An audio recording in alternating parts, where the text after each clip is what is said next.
This is Nick Redding, and you're listening to PreserveCast, a podcast with a worldwide listenership that explores the broad world of preservation from every angle, from drones to mudlarking and everything in between.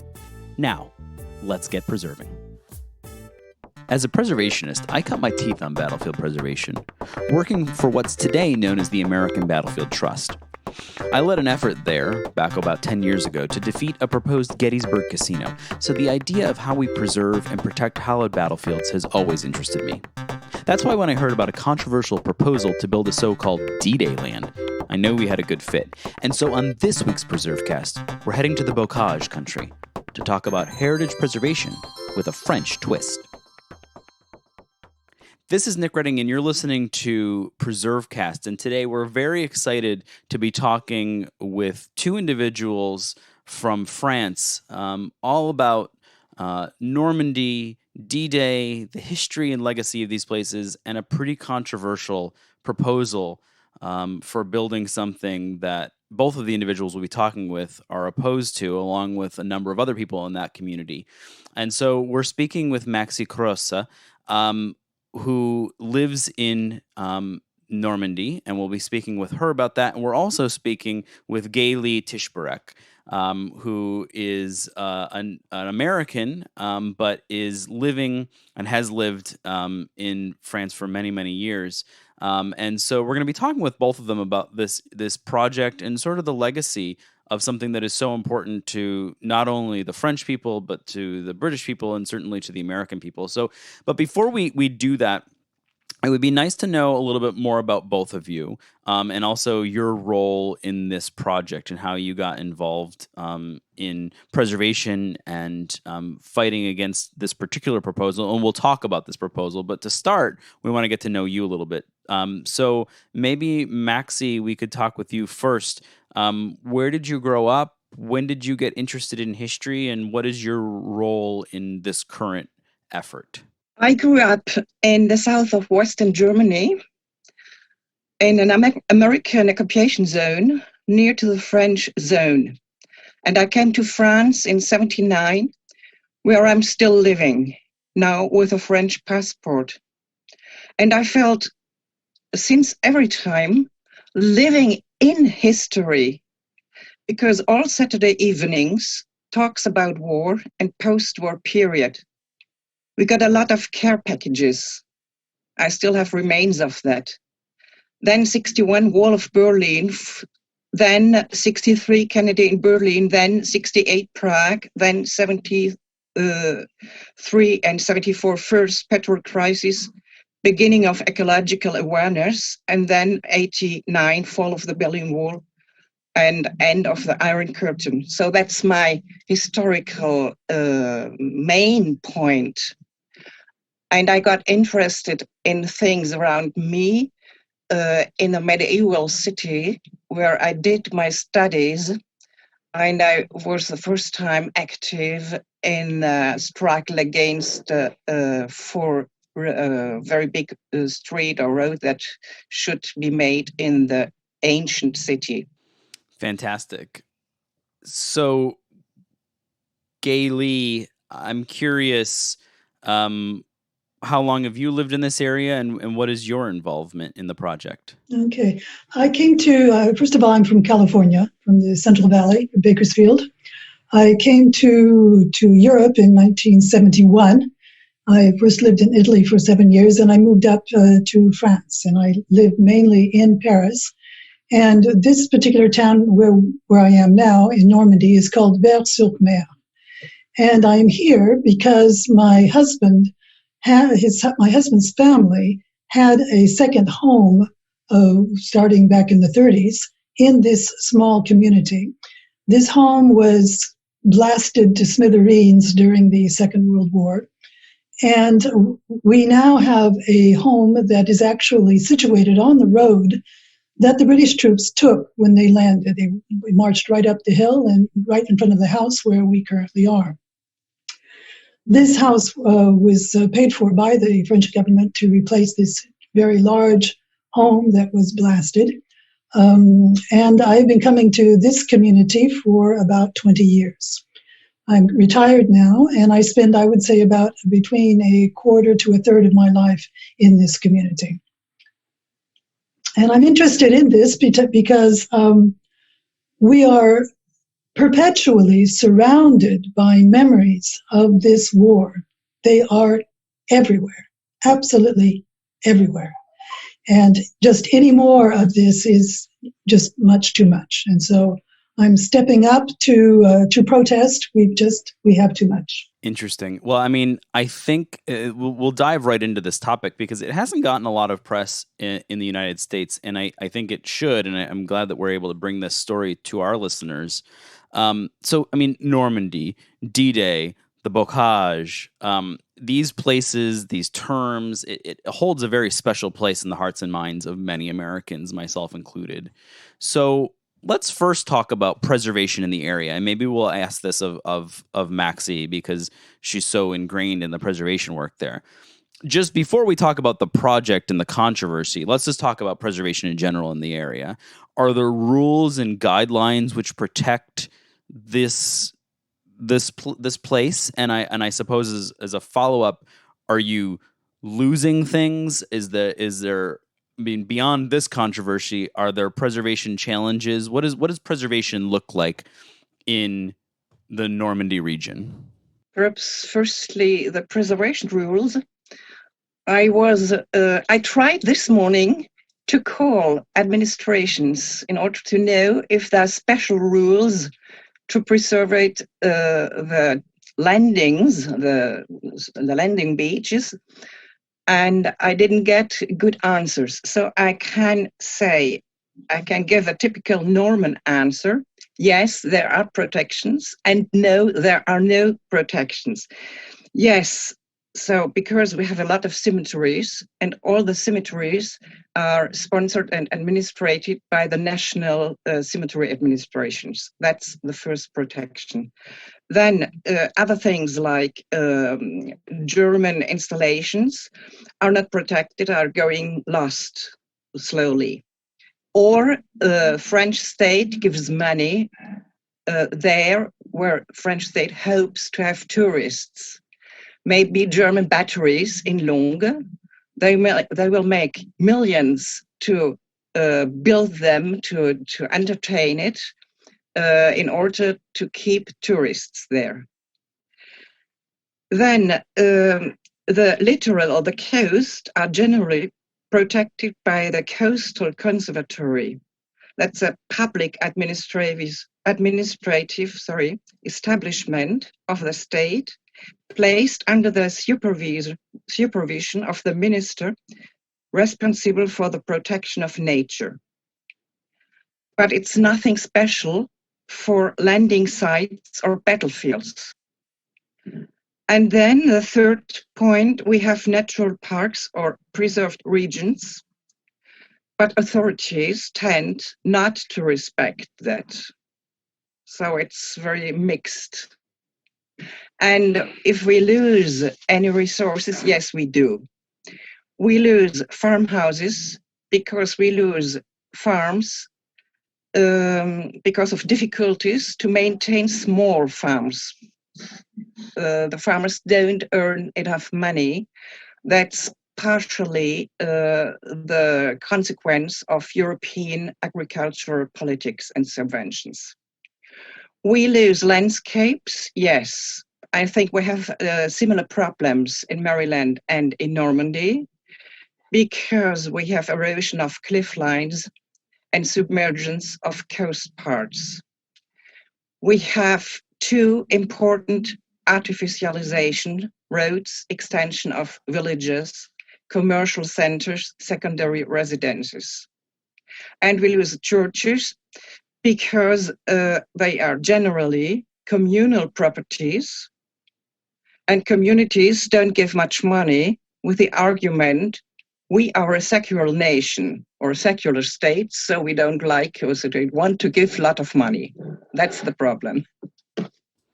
Yeah, I mean, it's interesting. There's a lot of similarities in the challenges between our two nations. Although I think a lot of people would imagine that a place so hallowed and so important as Normandy would have profound protection, and what you're describing is sort of a patchwork of that. And maybe this is a good way to sort of segue into this conversation about, and I can't even believe that they call it this, D-Day land. But let's talk about this proposal. First we'll go with Maxi, and then I want to get Gailey's opinion on this as a resident of this area.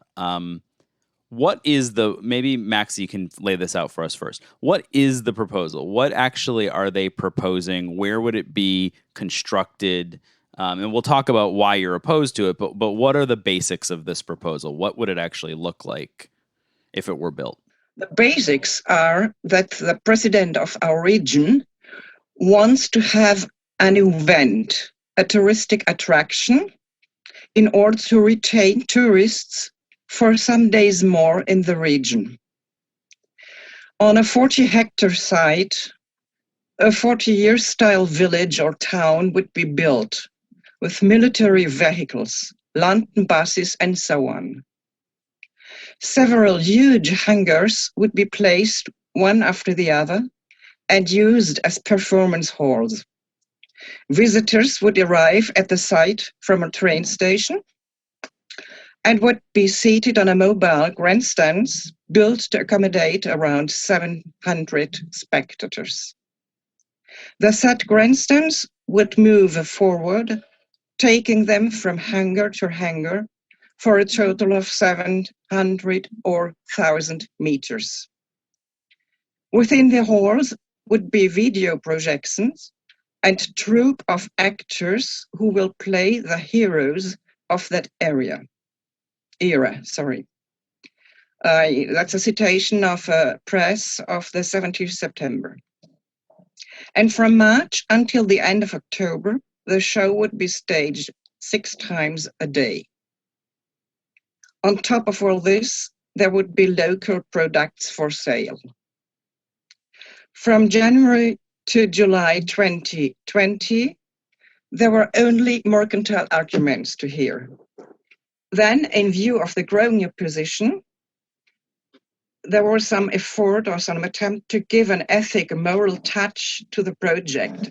And they begin to call it transmission of the remembrance or transmission of duty of remembrance. That's not very honest. But I have to rectify one thing. It was not the president of the region who called the thing D-Day land. The first one who called it like that was the president of the Committee of Landings. And it has been taken by the newspapers and the press, and the opposition groups continue to call it D-Day land. So that's what I have to say in this point for a moment. Perfect. So Gailey, I'm curious, as an expat American, as someone who has this long history, very fascinating too, that the family owned it since the 30s. I mean, that's an interesting story into its own self, but that property you were talking about. But what's your opinion on this? I mean, obviously you're involved, you're very supportive of what Maxi and others are doing on this. How do you feel about this? What is this, what does it spark within you? Disgust. Frankly, it's the whole idea that they're trying to make money on the, shall we say, on the deaths of people. This is what's supposed to be so exciting, to make a show, a spectacle out of this. And it is the avowed purpose of this project to keep tourists in the region for another between 2 and 3 more days. And that's why they are building this. Of course, the president of this particular region wants to promote the economic and financial security of this region. That's laudable. That's what he's supposed to be doing. But they've made a mistake on how they're going to go about that. I don't feel that this is at all respectful for anybody concerned.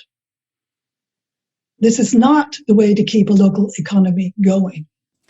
And I'm curious, and maybe this is for Gailey first, and then we'll ask Maxi this.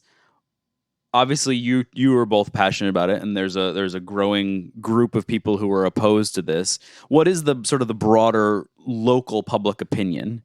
Do you think that your voice and your perspective is representative of that? Are there people who say, this is good, it's good for the region, we need to make more money? Are there? I mean, I'm sure that there's some of those, but what would you say the general opinion is about something like this?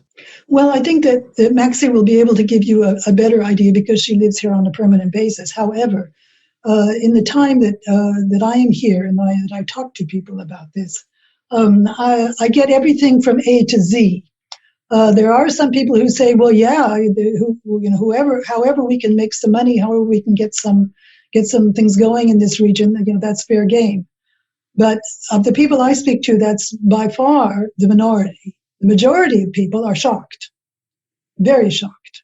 Maxi, would you agree with that? Do you sort of the opinions all over the place, but most people are opposed? Most people are opposed, included the youngsters. Youngsters don't like this project. Perhaps sometimes their first reactions, oh, that would be great. But when you begin to explain what that means, they understand.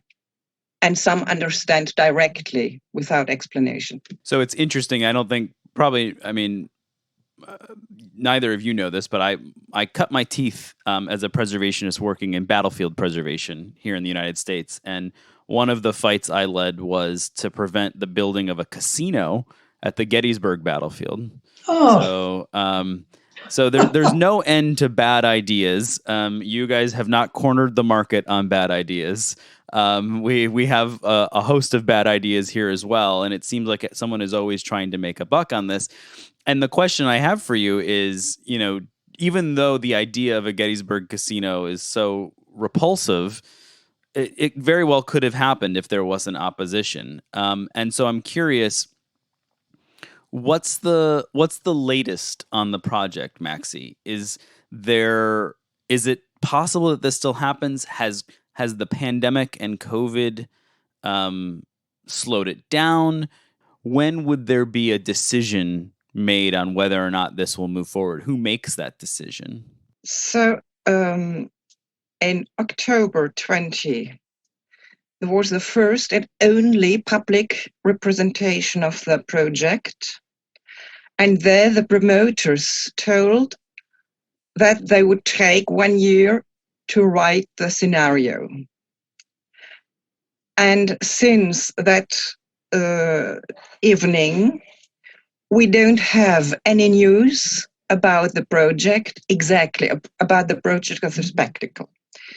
We have sometimes some news of the mayor of the town of Carentan in La Manche, who wants to have this project in his town. Yes, you can't understand. And it's projected on a past American military hospital and past German prisoners camp of German prisoners, and in a regional park. So we hear sometimes things about administrative acts going on in order to buy or to try to buy the area, but nothing very concrete. The opposition is growing. We have now a list of opposition groups that makes veterans still alive, French veterans still alive. We are looking for American veterans still alive. That would be great. British veterans still alive and living in Normandy. We have several veterans associations who are against essentially British veterans organizations. We have the Association of Resistant Fighters, French resistant fighters, who are opposed.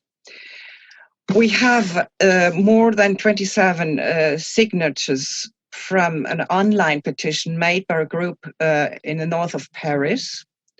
But that's we're not sure that will be enough. We have the members of the committees. Now there are 5 committees. All the political groups in opposition to Mr. Morin, to the president of the region, are opposed to the project. There are presidents of associations who are sponsoring graves and things like that who are opposed. A lot of individuals, the Coastal Forces Veterans Association, the Polar Bears Association, the British associations, deputies are opposed. And now about 500 signatures of an open letter made up by our 5 committees. And these people represent about more than 5,000 or 6,000 people, because they're signatures of associations. And we have to support of former of associations of concentration camps.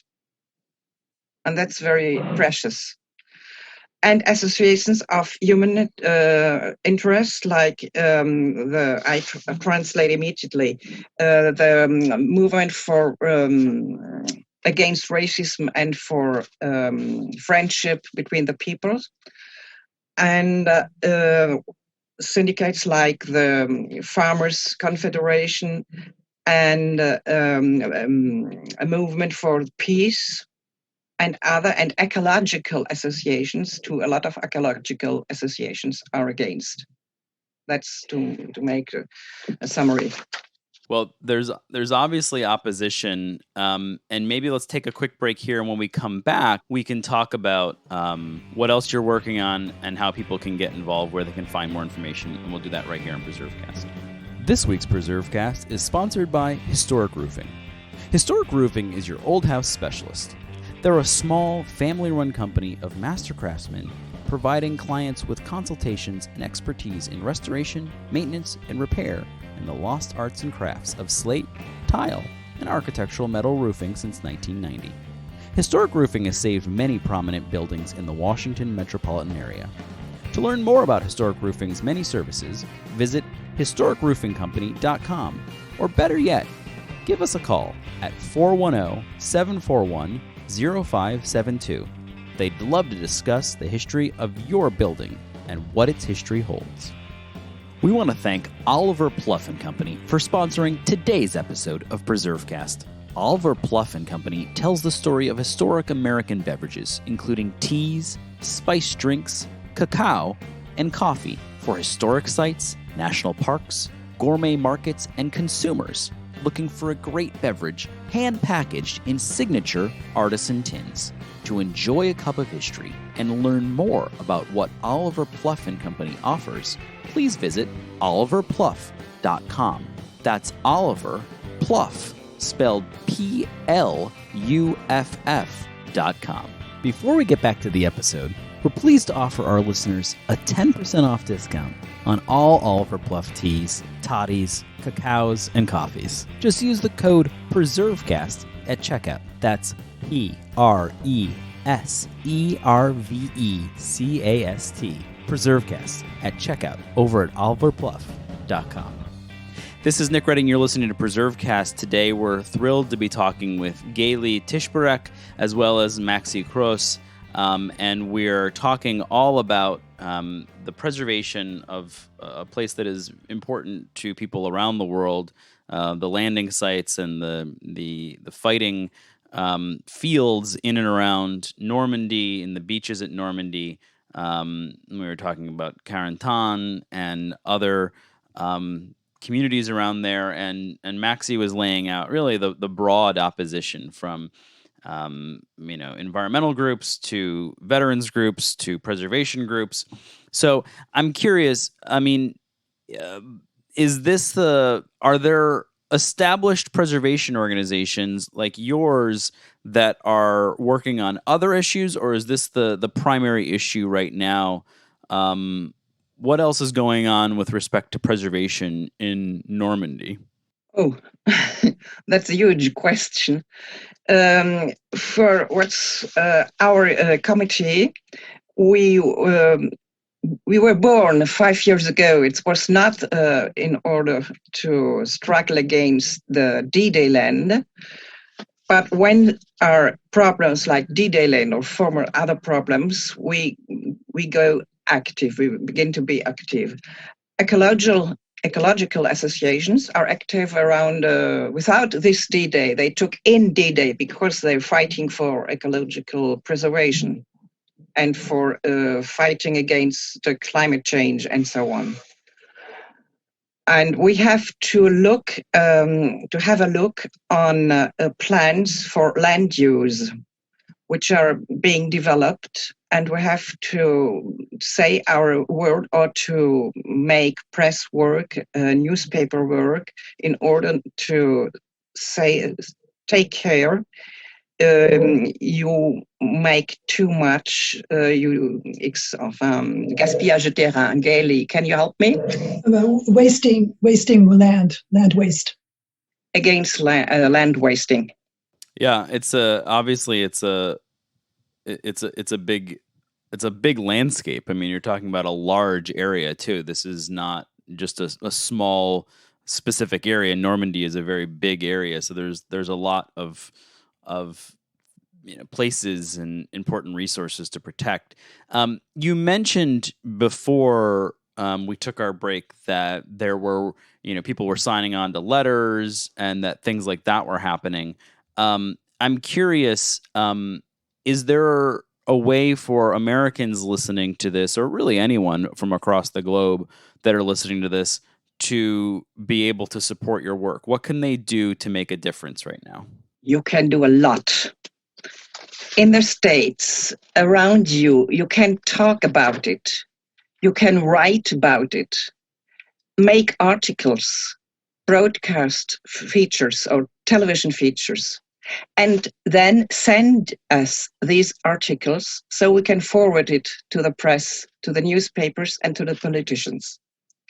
You can contact Second War veterans still alive, and your veterans organizations. Their opposition would be very helpful. Write and sign open letters to the president of the region of Normandy, or to whom it may concern. That would work too. And to the mayors of Carentan and Bayeux, because there are two towns in competition. And please, if you do it, always with the committee in CC, if you do it by mail. Unless that, the letters go immediately to trash. Contact us for signing our collective open letter. Write us mails explaining your opposition. We did a booklet. We did a booklet about 50 pages with testimonies and mails of American and British descendants of veterans' families. That's helpful. Later, if necessary, and if you can, attack injustice as veterans organizations or like something like that. And another idea, translate the book of Bertrand Legendre. Bertrand Legendre, I can send you his name and the title in French, L'Homme Brut, because it's a very good description about the development of the industry of remembrance tourism, because that's a technical term now. Remembrance tourism, and that makes a big point of economic. So that's my list, what you can do. Perhaps it's not all, but it's all we can find for the moment. Well, that's wonderful, and I would say that we have a link to your website in the show notes, so people can click on that and they can find all this information. We'll be connecting people with this and sharing this here in the United States, and we're releasing this right around the anniversary of D-Day, so it'll be top on people's mind. I guess this will be the 76th or 77th, I guess, anniversary of D-Day, and so. it's timely and hopefully it's top of mind and some American outlets will cover it. Gailey, I'm curious. Have you heard from any American colleagues, or have you talked to folks back home about this issue? I mean, I would imagine when most Americans find out about it, they wouldn't be supportive. Are you hearing the same thing from your colleagues over back home? We've had a very nice long letter from one of them, but a lot of people I've spoken to, everyone is quite upset about this whole idea. And I must add that when I talk to my Parisian friends, American but specifically French, when I bring this up, they say they haven't heard about it necessarily, and they say, "Are you kidding? Is this for real?" I mean, they don't even believe it. It's just so outrageous, this whole thing. And so, that's. And one thing that also is, I think, interesting to know is that the people who are who are promoting this particular project, when in their counterattack to those of us who don't want to see this happen, we are often accused of trying to sabotage their election possibilities, as if we were all in agreement about who we're voting for. They're probably everybody who is opposing this votes in very different ways. In fact, we've never even discussed politics. I don't know, for example, how Maxie votes. She doesn't know how I vote. This has nothing to do with that. But that's the way they're trying to defend themselves. Interesting. Well, we will definitely keep sharing information about this, and as new information comes along, we'll make sure that our listeners hear about it and we get updates. Before we leave, this is a question we ask anybody who comes on PreserveCast, and we'll say that you don't have to say the Normandy Bocage country or the D-Day landings, because we know you love those places. But if you had to pick a favorite historic site, what might it be? And we'll go with Maxie first. It's difficult. So I am living in here, so it's not my favorite place because I'm living here. I can't talk about it. But for me, the most interesting in my own life and in my own history is Berlin, because a symbol for war and after war and all what happened after the war. And so I'm very attached to this place because you can find there everything. And you can see history. Yeah. Hard to go wrong with Berlin. That's a pretty good answer. Gailey, I'm curious. You've been all over the world. I'm sure it's going to be tough. Well, I'm very attached to historical sites in Rome, Italy, where I lived. However, I would say that the most moving site was actually in Verdun, World War I. My grandfather, who was American, was actually fighting here in Europe for World War I. And he was a scout at 16 years old, as a matter of fact. And that was very, very moving. And there was no show, there's no spectacle, there's no play. It's a cemetery. And you see where these villages were, then there's nothing left. That's moving. You don't need to have a show. I think that's a fantastic way to end the conversation. What a good final statement, and a connection to a historic place, and also a statement on everything that you guys are working against. You have my full support, and I definitely appreciate you guys joining us today, and look forward to hearing from you, and look forward to hearing that you've defeated this proposal. So thank you for joining us. Thank you. Thank you. Thanks for listening to PreserveCast. To dig deeper into this episode's story, head over to preservecast.org for show notes and our collection of previous episodes. Don't forget to engage with this podcast by subscribing, commenting, and leaving a review. Follow along on Instagram, Twitter, and Facebook at PreserveCast for even more. PreserveCast is currently recorded in Walkersville, Maryland, and sponsored by the 1772 Foundation, and powered by Preservation Maryland. Thanks for listening, and keep on preserving.